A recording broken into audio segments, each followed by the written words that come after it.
حدیث نمبر 257۔ عبداللہ بن مسعود رضی اللہ عنہ نے کہا، کیا میں تمہیں رسول اللہ صلی اللہ علیہ وسلم کی طرح نماز نہ پڑھاؤں؟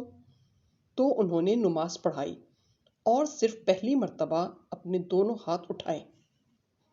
امام ترمذی کہتے ہیں ابن مسعود رضی اللہ عنہ کی حدیث صحیح ہے۔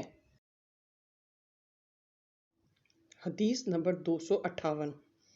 ابو عبد الرحمن سلامی کہتے ہیں کہ ہم سے عمر بن خطاب رضی اللہ عنہ نے کہا، گھٹنوں کو پکڑنا تمہارے لیے مسنون کیا گیا ہے، لہٰذا تم رکوع میں گھٹنے پکڑے رکھو۔ امام ترمذی کہتے ہیں عمر رضی اللہ عنہ کی حدیث صحیح ہے۔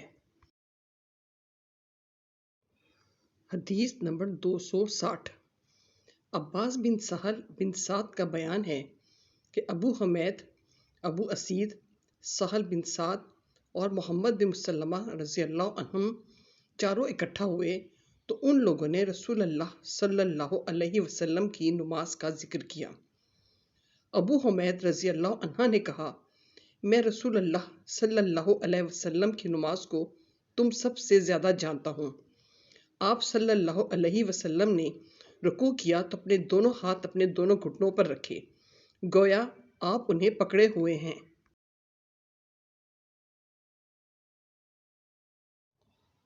اور آپ نے اپنے دونوں ہاتھوں کو کمان کی تانت کی طرح ٹائٹ بنایا اور انہیں اپنے دونوں پہلوؤں سے جدا رکھا۔ امام ترمذی کہتے ہیں ابو حمید کی حدیث صحیح ہے۔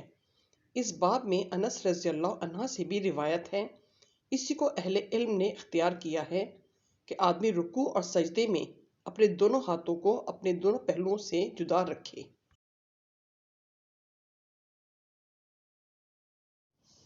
حدیث نمبر 262۔ حذیفہ رضی اللہ عنہ سے روایت ہے کہ انہوں نے نبی اکرم صلی اللہ علیہ وسلم کے ساتھ نماز پڑھی تو آپ اپنے رکوع میں سبحان ربی العظیم اور سجدے میں سبحان ربی الاعلیٰ پڑھ رہے تھے، اور جب بھی رحمت کی کسی آیت پر پہنچتے تو ٹھہرتے اور سوال کرتے، اور جب عذاب کی کسی آیت پر آتے تو ٹھہرتے اور عذاب سے پناہ مانگتے۔ امام ترمذی کہتے ہیں یہ حدیث صحیح ہے۔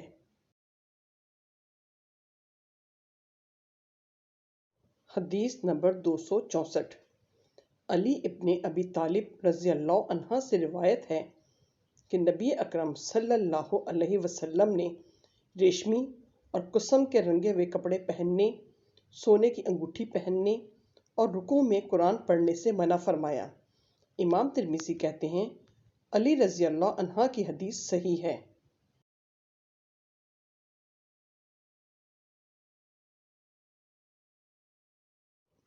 حدیث نمبر 265۔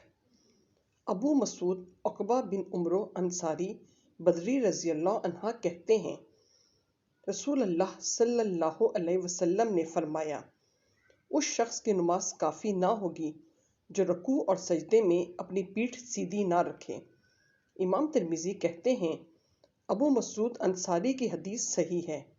اس باب میں علی بن شیبان، انس، ابو ہریرہ اور رفاعہ زرقی رضی اللہ عنہم سے بھی احادیث آئی ہیں۔ صحابہ کرام اور ان کے بعد کے لوگوں میں سے اہل علم کا اسی پر عمل ہے۔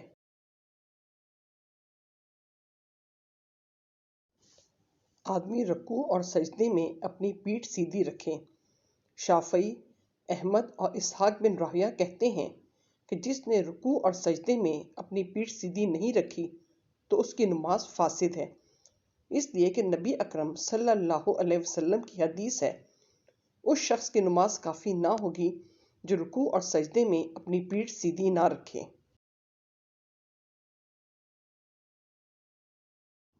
حدیث نمبر 266۔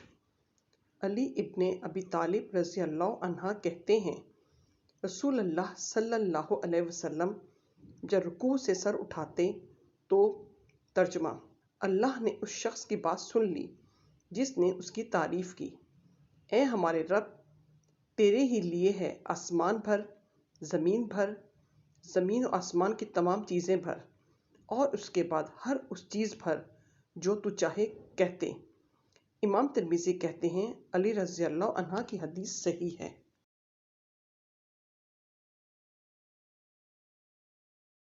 حدیث نمبر 267 ابو ہریرہ رضی اللہ عنہ سے روایت ہے کہ رسول اللہ صلی اللہ علیہ وسلم نے فرمایا، جب امام سمیع اللہ لمن حمدہ، اللہ نے اس کی بات سن لی، جس نے اس کی تعریف کی، کہے تو تم ربنا ولک الحمد، ہمارے رب تیرے ہی لیے تمام تعریفیں ہیں، کہو، کیونکہ جس کا قول فرشتوں کے قول سے موافق ہو گیا تو اس کے گزشتہ گناہ معاف کر دیے جائیں گے۔ امام ترمذی کہتے ہیں یہ حدیث صحیح ہے۔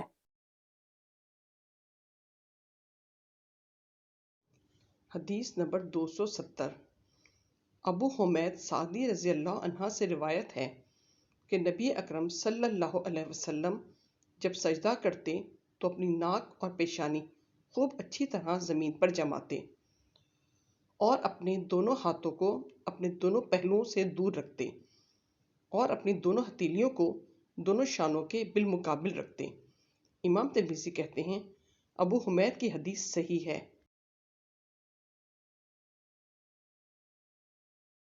حدیث نمبر 272 عباس بن عبد المطلب رضی اللہ عنہ سے روایت ہے کہ انہوں نے رسول اللہ صلی اللہ علیہ وسلم کو فرماتے سنا، جب بندہ سجدہ کرتا ہے تو اس کے ساتھ ساتھ جوڑ بھی سجدہ کرتے ہیں، اس کا چہرہ، اس کی دونوں ہتھیلیاں، اس کے دونوں گھٹنے اور اس کے دونوں قدم۔ امام ترمذی کہتے ہیں عباس رضی اللہ عنہ کی حدیث صحیح ہے۔